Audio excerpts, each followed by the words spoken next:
ayan mga katropa, medyo konti na lang yung ginagawa dito. Pagkatapos nito, uwian na kami lahat. Ayan. Ayan. Siguro mga isang buwan na lang to. Sana po.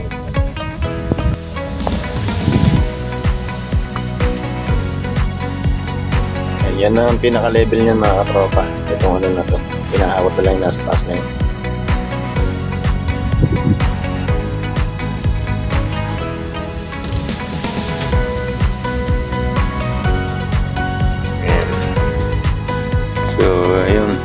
Pero kasi kulang kasi meron pang mga portion na mababa dyan.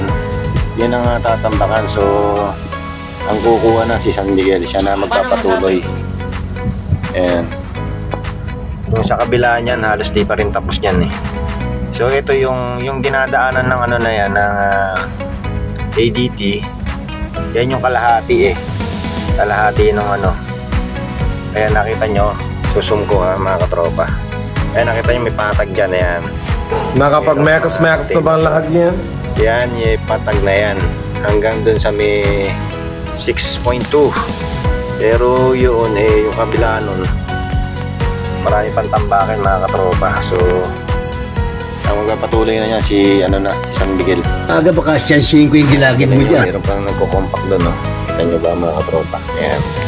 So, ang lawak pa niyan. Malawak pa to. May pang gawain pero tinapos na ng San Miguel yung kontrata niya kay Boss Caris. So siya na magpapatuloy. Then so andito ako ngayon kasi sira itong isang excavator na to. Lalagyan ng hydraulic. Tsaka nagawa na nila yan. Kulang na lang ng langis siguro tsaka hydraulic. So grabe init ngayon mga katropa. Ayan, kung mapapansin nyo, talagang tirik na tirik ang araw. Ayan. ADT.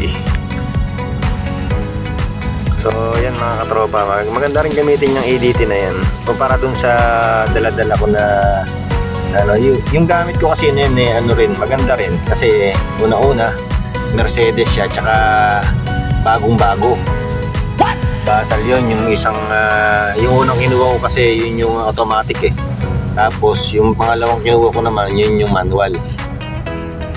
Ayan. Ayan o, daming ayan o, dalawa yung doon, loading. Ayan. Magkakarga dalawa. Tapos isa dito. Ayan yung number 5.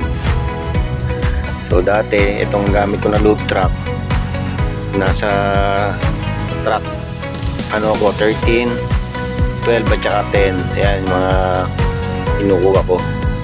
So minsan di sila nagpapalagay ng langis or nagpapa-check up, nagpapagrasa pag ganyang nag-ooperate sila. Kasi nag-aabol din sila ng oras. Ayun, pagka nag-iisa lang ang loop truck mga katropa, kunyari isa lang gagana, ayun, obligado nilang ibigay kasi may hirapan naman yung isang truck kung hindi nila ibibigay. Kasi kawawa mag-iintay pa ng siyam-siyam bago nila bitawan ng break time. Ayan. So ang bilis lang nilang hinako talagang kung ipupul full blast, saglit lang to mga katropa. Kasi tingnan nyo, ilan lang yung mga nag-ano na yan. Pero kung madami yan, kung andito lahat yung mga excavator, saglit lang yan mga katropa. So kasi nagbawas na rin ng tao, kaya ganyan na lang ang gumagana. So yun, kung makikita nyo, may bulldozer doon. Yung lahat ng naiiwan ng excavator, sinusuro ngayon ng bulldozer para maipon siyang kukuhanin ulit ng excavator.